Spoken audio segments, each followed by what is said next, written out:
Cabeça. Pai amado, nós te louvamos, te glorificamos, te exaltamos nessa noite.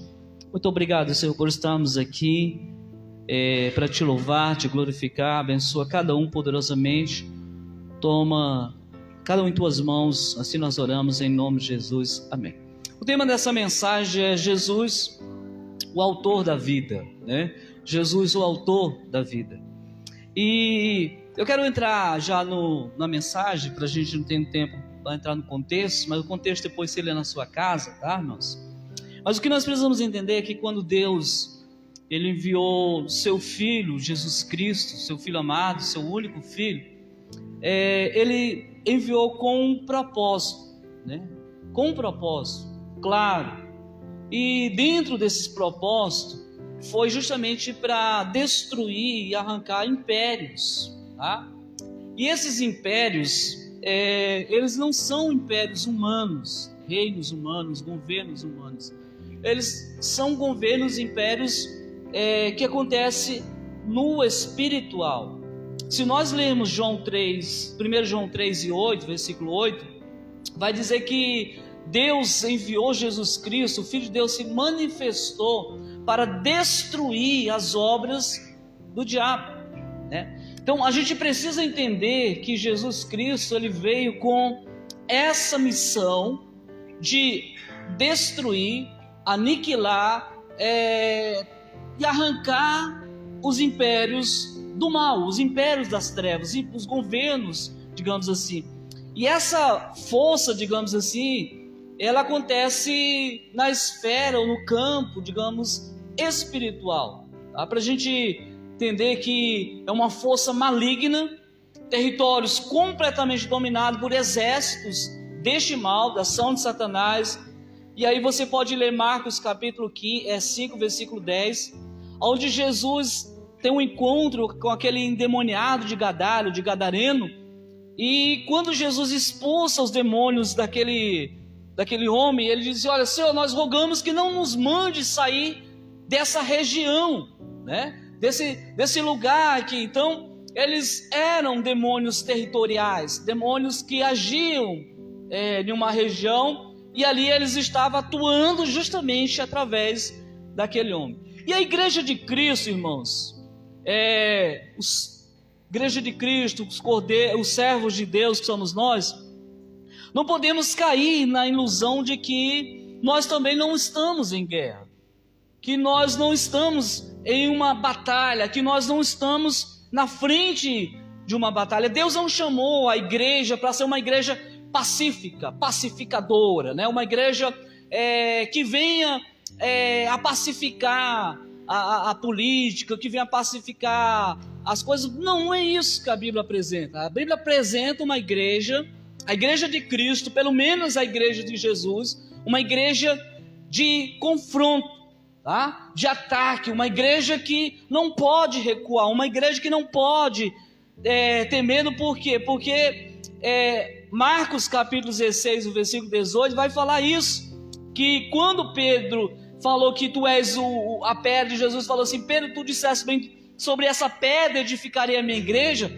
Jesus deixa claramente no texto, dizendo assim: as portas do inferno não resistirão contra a minha igreja, tá? Então, essa romantização, esse quadro, digamos assim, bonito, de que a igreja está aqui para fazer as mudanças necessárias no cenário político, essas coisas tudo, na igreja de Cristo não é bem assim. Nós somos chamados para entender que nós estamos em uma guerra, numa batalha, numa luta, numa peleja. E se nós não tomarmos consciência de que nós estamos numa luta, a gente perde a batalha, a gente perde a guerra. Efésios capítulo 6, o versículo 12, vai dizer que a nossa carne, a nossa luta não é contra carne e sangue, né? Mas sim contra potestades, principados, contra príncipes das trevas do século, contra as hostes espirituais da maldade no lugar espiritual. Então não se engane você, irmãos, não se engane você, não se engane a igreja de Cristo, de que nós estamos aqui para festejar, para fazer coisas, nós estamos aqui numa guerra, numa batalha. E quando a gente não entende o nível, quando a gente não entende a dimensão, quando a gente não entende a gravidade da situação, é por isso que tem crente que estão desviando, é por isso que tem crente que estão se perdendo no caminho, é por isso que tem famílias que estão sendo destruídas, porque muitas vezes não entende de que verdadeiramente nós estamos numa guerra, numa batalha. A partir do momento que nós aceitamos a Cristo como nosso Senhor, nós já entramos nessa peleja. Você já é um alvo do inimigo. Eu quero com esse sermão tratar algumas verdades importantes na obra e na morte de Cristo, que vai nos mostrar verdadeiramente por que nós precisamos entender que Jesus, ele é o autor da vida, tá? Então, como eu expus para os irmãos lá na introdução, agora que eu acabei de falar, fomos chamados para uma guerra, para lutar em um reino, tá? Em um reino. Porém, e ao mesmo tempo que lutar, restabelecer esse reino, nós precisamos entender algumas verdades relacionadas a isso. O reino de Deus, ele não está pedindo licença, né? O reino de Deus, ele não está pedindo autorização para se enganjar, para ser estabelecido. Se nós vermos, e eu vou mostrar algumas coisas relacionadas a isso, o reino de Deus, ele já está estabelecido, ele já está implantado, querendo o homem ou não, querendo o sistema. E aí quando eu falo sistema, eu estou falando de toda a história, todos os impérios que houve ao longo da história, querendo ou não, nós precisamos entender que o reino está estabelecido. Lá em Daniel capítulo 2, no versículo 34 e 35, nós vamos encontrar um sonho, uma imagem daquilo que eu estou querendo passar para vocês, de que o reino, ele já foi estabelecido, de que o reino de Deus, e quando eu estou falando de reino de Deus, eu não estou falando de céu, não tem nada a ver com céu, eu estou falando de um sistema invisível, atuante, que opera justamente através da minha vida e da sua vida, tá? Que a gente precisa entender que o reino é uma força, é um mover, é um governo de Deus invisível agindo através justamente de quem? Da igreja, através de mim, através da sua vida, através de nós. Quando você lê Daniel versículo 34 e 35, os irmãos podem ler, diz que Daniel estava vendo, né? Daniel estava vendo aquela imagem, e quando ele estava contemplando aquela imagem que representa os impérios, e eu não tenho tempo para explicar isso, representa os impérios babilônicos, grego, romanos, e os próprios impérios, os pés e o barro, o que nós estamos vivendo hoje, que é a democracia junto com algumas ditaduras querendo se unir, essa estátua, ele é despedaçada. E se você ler o texto, ele diz assim, que sem um auxílio de uma mão, uma pedra feriu o pé dela e ela esmiuçou, quebrou, né? Ela automaticamente, aquela estátua de aquele que representava aquele império, na visão de Daniel, ela caiu. Lembrando que aquela estátua representava o domínio, o governo humano. Pastor, onde é que nós vemos esse significado? Se você ler o versículo 44, coloca 44 para mim, Carlos, e o 45, eu queria que você lesse, diz assim, mas nos dias desses reis, o Deus do céu levantará um reino que não será jamais o quê? Destruído.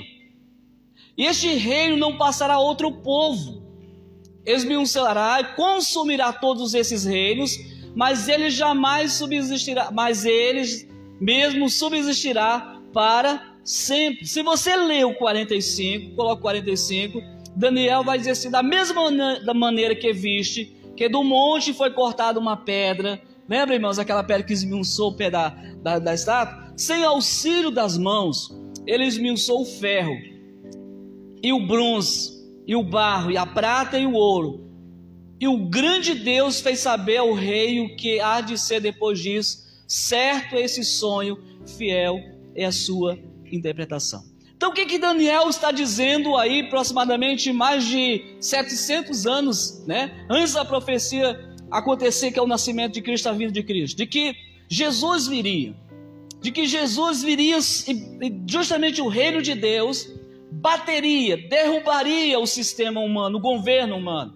O que nós precisamos entender, irmãos, como igreja do Senhor, é de que o mal já foi, através da ação de Deus, destruído.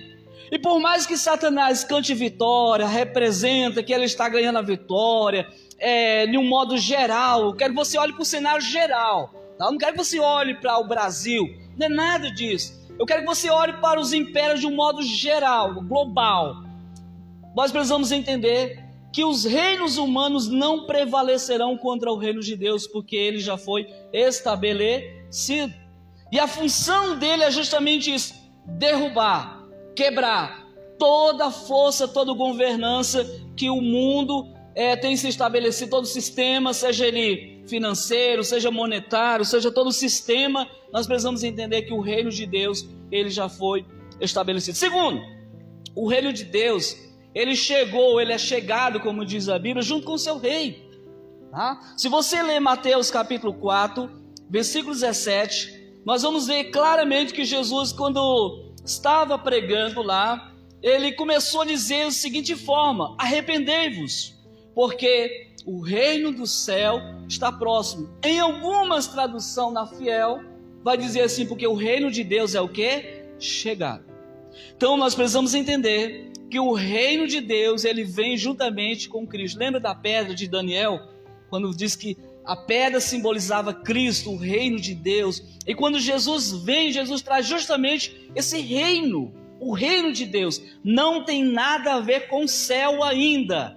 Tem a ver com governança, domínio, tá? Territórios. Tá? Da mesma forma que Satanás, ele tem os seus territórios, nós precisamos entender que a igreja de Cristo, ela marcha justamente na força desse reino, no poder desse rei, na dimensão, as armas desse reino, ele está nas nossas mãos. E nós precisamos entender que o reino de Deus, ele está entre nós. Olha o que diz Lucas 17, o versículo 20, Lucas 17, versículo 20 e o 21, quando os fariseus, vou só parafrasear, você vai vendo ali no texto, e quando os fariseus perguntaram a Jesus, sobre o reino, né? Senhor, tu vai estabelecer o reino quando? Porque eles esperavam que o reino fosse humano, né? Quando é que tu vai estabelecer o teu reino? Tu diz que é o rei dos judeus, tu vai vir tal coisa, quando é que você vai estabelecer? E aí Jesus diz assim, que o reino, ele não vem com aparência exterior. O que quer dizer? Que o reino, ele não é físico, o olho não vê, né? Não vai vir com essa aparência de um grande exército, cavalos montados. Não é isso que ele estava dizendo nesse texto, mas ele vai dizer no versículo 21 que o reino, ele está onde? Entre vós. Então Jesus estava dizendo para aqueles fariseus, né, que foram que interrogaram Jesus, estava dizendo assim, olha, o reino de Deus já está atuando, o reino de Deus já está operando, o reino de Deus já está agindo. Nós temos que tomar consciência disso, irmãos. Por quê? Porque nós somos uma geração de crentes, homens e mulheres, que não sabem a identidade que tem, que não conhece o poder que tem, que não conhece a autoridade para legitimar, para agir, para atuar, para fazer algo em nome desse reino, né? As pessoas hoje, nós cristãos, estamos vivendo como se não pertencêssemos a nenhum reino, que somos derrotados, fracassados. Mas a Bíblia Sagrada vai dizer que o reino de Deus, ele está entre nós. E se nós somos filhos desse reino, pertencemos a esse reino, né? Servimos a esse reino, a autoridade também, ela foi constituída, dada a nós, tá bom? Então o que a gente precisa entender, e aí por último, sobre essa questão do reino, nós precisamos entender que o reino do céu, ele deve ser pregado a todas as nações. Mateus capítulo 24 e versículo 14, que diz assim, e este evangelho, Mateus 24, 14, este evangelho do reino será pregado em todo o mundo, então, em testemunho de todas as nações, então virá o quê? O fim. O evangelho que eu e você pregamos, o evangelho que nós cremos, o evangelho que transforma o mundo, é um evangelho que foi já um reino que foi estabelecido, um reino que não vem com aparência humana, um reino que deve ser anunciado, o reino de Deus. E nós temos que tomar consciência disso, irmãos.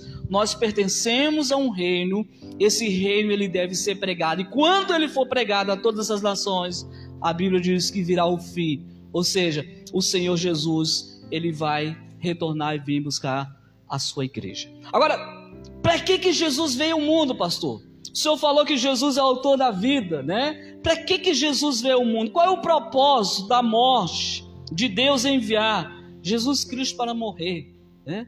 Qual o propósito? A gente vê Jesus pendurado, como algumas organizações, denominações pintam Jesus ali naquele madeiro ali. Qual é o propósito de Cristo ter morrido, né? Qual é o propósito daquele sofrimento que ele veio e padeceu? E aí nós precisamos entender que Jesus, ele vai dizer por que é que ele veio ao mundo, por que é que Cristo veio ao mundo. Em Lucas 19, versículo 10, ele vai dizer que ele veio para buscar e salvar o que havia o quê? Perdido. Nós precisamos entender, queridos, que nós estávamos perdidos, e aí Jesus vem nos buscar. Entenda a ideia de você fazer uma viagem, você perdeu alguma coisa, vamos supor, lá no Mundo Novo, e aí você vai naquela cidade com o propósito de buscar, alguém achou que você perdeu, e aí você vai com o propósito de buscar aquilo que havia perdido, né? Então Jesus veio com esse propósito também, de buscar e salvar o que havia perdido, tá? Não é os perdidos, mas aquilo que ele havia perdido. Se você ler Marcos capítulo 10, versículo 45, ele vai dar mais uma confirmação por que é que ele veio ao mundo. Diz assim, que o Filho do Homem, ele não veio para ser servido, mas ele veio para dar sua vida em resgate o quê? De mundo, a muitos, né? Resgate de muitos. Então Jesus veio para buscar o que havia perdido. Jesus veio para não ser servido, mas para dar sua vida em resgate a muito, nós vimos aqui domingo passado, nós estamos vendo agora, que ele veio resgatar o que ele havia perdido, e ele veio resgatar a muitos, tá? Resgate, os irmãos sabem, não precisa eu falar o que é um resgate, né? Paulo vai afirmar também, claramente, porque que Cristo veio ao mundo. Vou ler algumas referências, 3 apenas, tá? Para a gente dar continuidade. 1 Gálatas, capítulo 1, versículo 4, vai dizer que, eu estou só parafraseando enquanto vocês, que Jesus, o qual se deu a si mesmo por nossos pecados, para nos livrar do presente século mau, segundo a vontade de Deus. Então, esse texto diz que Jesus foi entregue para nos livrar do que? Do presente século mau. Lembra que eu falei reino de Deus, reino das trevas, século mau, né? Então, esse versículo deixa claramente que nós estamos em um conflito, em uma guerra, em uma batalha, e que nós somos resgatados deste presente século mau. E quando fala desse presente século mau, está falando da filosofia, do sistema, do estilo, da cultura, da ideia das pessoas hoje, do mundo que tem colocado contra Deus. O mundo está caminhando, grave bem aquilo que eu estou falando aqui, o mundo está caminhando para uma rebelião global contra Deus e contra o Cordeiro.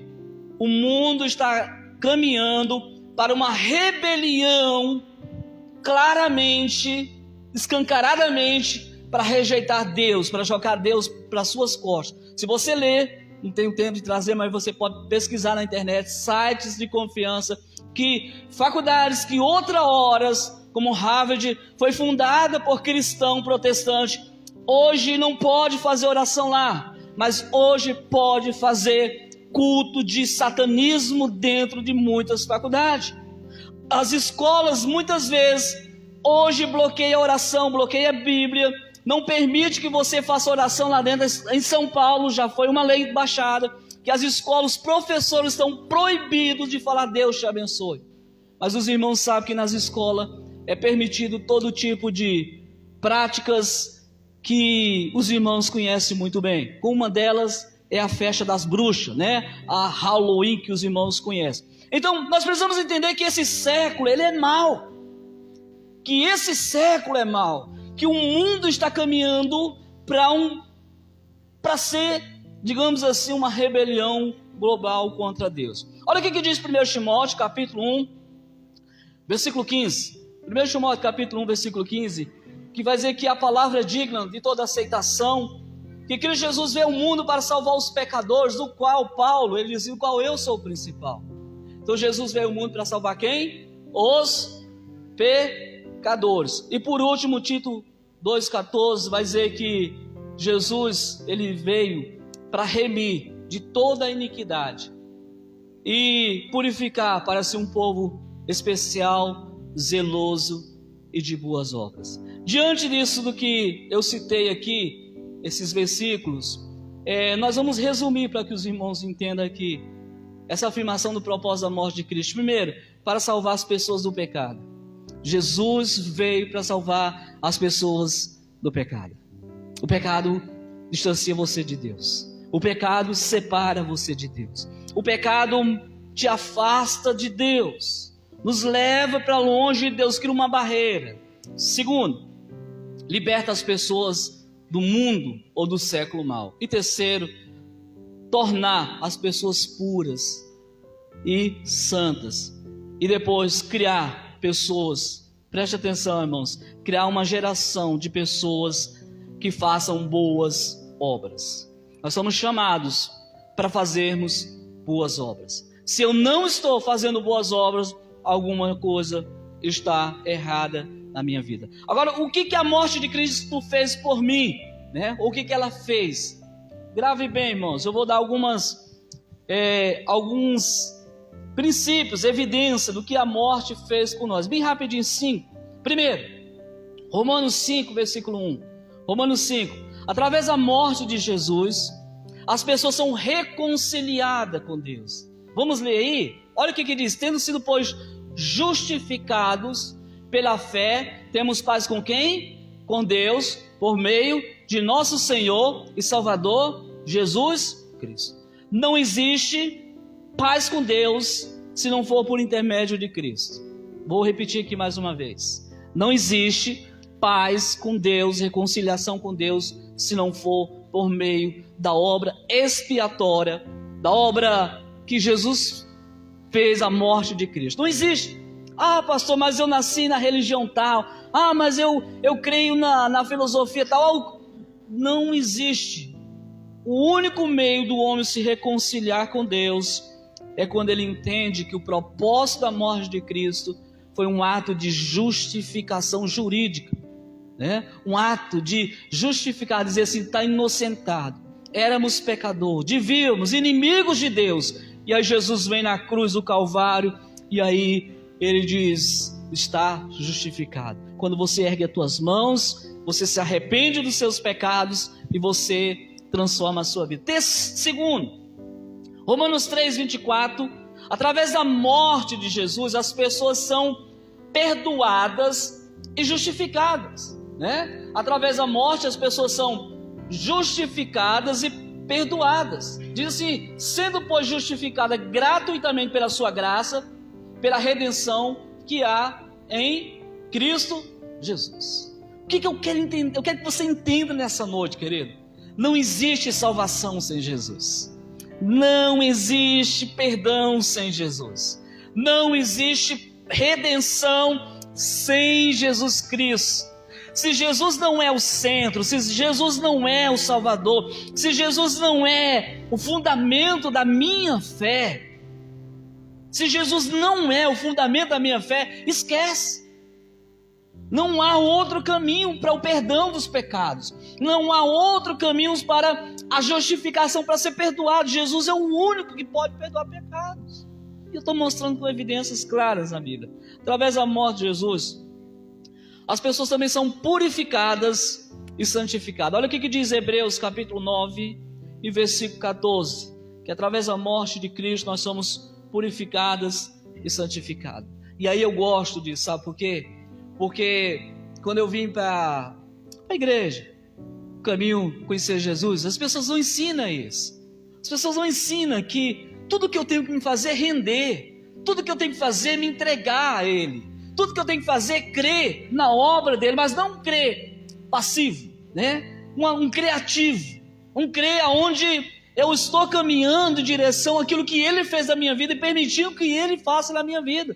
E aí vai dizer que o sangue de Cristo, que é muito mais do que sangue de carneiro, sangue de bode, que pelo Espírito Eterno ofereceu a si mesmo imaculado a Deus, purificará as vossas consciências das obras mortas para servir a quem? Ao Deus vivo.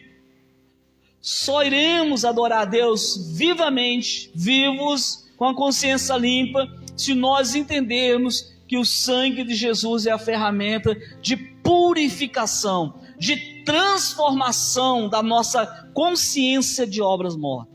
Porque antes de conhecermos a Cristo, tudo que nós fazemos está morto. Tudo. Não tem valor diante de Deus. Mas a partir do momento que nós aceitamos a Jesus como seu Salvador, como meu Salvador, nosso Salvador, as coisas começam a mudar. Gálatas capítulo 4 e versículo 4, capítulo 4, versículo 4 e 5 vai dizer o seguinte: mas havendo vindo a plenitude dos tempos, Deus enviou seu Filho, nascido da mulher, nascido da lei, versículo 5, para remir o que estava debaixo da lei, a fim de recebermos o quê? Adoção de filhos. Se você quer adotar um filho, você vai no sistema e o sistema te passa um monte de regras, né, que você precisa cumprir. Na questão da adoção de filhos de Deus, nós precisamos entender que se Jesus não nos remir, se nós não entrarmos pela porta, nós não seremos adotados como filho de Deus, tá? O que eu quero dizer? Que através da morte de Jesus, as pessoas elas são adotadas como filhos de Deus. É aí que a gente precisa entender, porque nós antes não éramos filhos de Deus. Quando você lê Marcos capítulo 16, versículo 15, Jesus diz para os seus apóstolos: ide por todo o mundo, pregar o evangelho a toda criatura, quem crê e foi batizado será salvo. Então nós somos criatura, mas a partir do momento que eu entrego a minha vida, a partir do momento que eu aceito a obra da cruz, a partir do momento que eu aceito aquilo que Deus fez, executou em Jesus Cristo, aí sim eu sou adotado como filho de Deus. Agora nós somos filhos por adoção, tá? Nós somos filhos por adoção. Não entenda essa ideia, todo mundo é filho de Deus. Mentira. A Bíblia vai dizer claramente que nem todo mundo é filho de Deus. Nos tornamos filhos de Deus quando nós aceitamos a Jesus como nosso Senhor e Salvador. E por último, através da morte de Cristo, as pessoas recebem glória e vida eterna. Hebreus capítulo 9, versículo 15. Olha o que diz Hebreus capítulo 9 e versículo 15. Por isso é mediador de um novo testamento, para que, intervindo a morte, a remissão das transgressões do que havia debaixo do primeiro testamento, Antigo Testamento, falando lá da lei de Moisés, os chamados receberam a promessa da herança eterna, né? Os chamados que receberam a herança da promessa, o quê? Eterna. É através da morte de Jesus Cristo que nós recebemos a glória e a promessa da vida eterna. E aí, pastor, o que é isso? Salvação eterna, irmãos. Salvação eterna. Porque só existe dois lugares, e eu quero pregar aqui claramente para você entender: céu e inferno. Ou a pessoa vai para o céu, ou a pessoa, infelizmente, aguarda o julgamento final, a sentença final, e depois Deus destina a pessoa para a destruição, ou o lago de fogo, a morte eterna, ou a separação de Deus. Queira você entender ou amenizar a verdade, como muitos tentam amenizar. Mas a grande verdade é que só existe dois, segundo a Bíblia Sagrada: céu ou inferno. Ou nós iremos, no caso, salvação eterna ou perdição eterna, né? O céu é outra conversa. Mas o que a gente precisa entender claramente é isso: que nós recebemos a promessa da herança eterna, salvação eterna. Por que é que Jesus veio ao mundo, né? E eu vou dar uma forma bem resumida para os irmãos. Jesus veio ao mundo para trazer perdão ao homem, no presente século e no porvir. Ele veio para te dar vida eterna. Ele veio para perdoar os teus pecados, os meus pecados. Olha o que diz o Apocalipse, capítulo 1, versículo 18, que diz assim, 1 e 18: e o que vivo e fui morto, mas eis que estou vivo para todo sempre.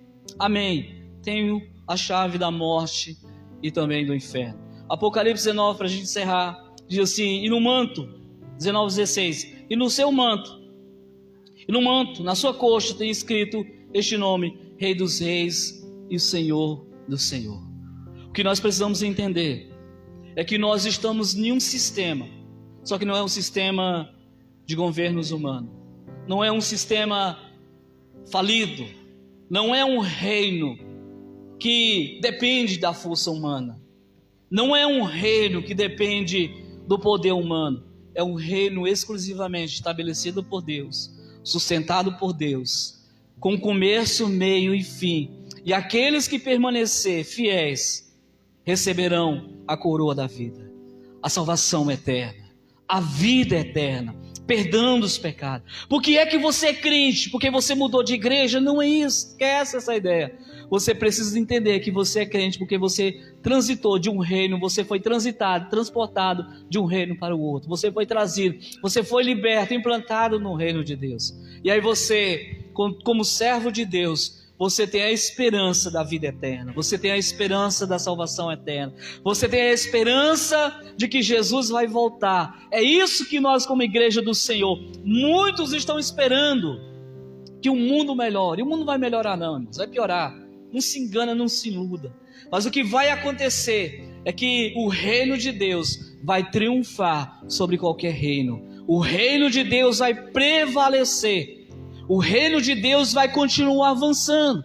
E se fecha a porta, ele vai avançar. E se levanta aqui, ele vai levantar lá. E persegue aqui, ele vai se levantar mais forte. Porque nós somos chamados como cidadão, nós temos um rei. Este rei é Jesus, vencedor. A Bíblia diz: Senhor do Senhor, Rei dos Reis, aquele que vai voltar e vir buscar a sua igreja. E eu quero que você, como cristão, que está dormindo sono espiritual, né? Que quer coisas melhores, boas aqui na terra, esquece disso. Trabalhe, sonhe, conquiste, vai à luta, mas coloca a tua energia, o teu foco, dizendo assim: Maranata, Senhor Jesus, vem, Senhor Jesus, implanta teu reino, não tenha medo. Satanás está trabalhando para implantar o reino dele, mas Satanás não sabe que o Espírito Santo está preparando a igreja para o arrebatamento, que o Espírito Santo está ferventando corações, para que uma geração de homens e mulheres se levante dessa frieza espiritual e comece a incendiar os seus corações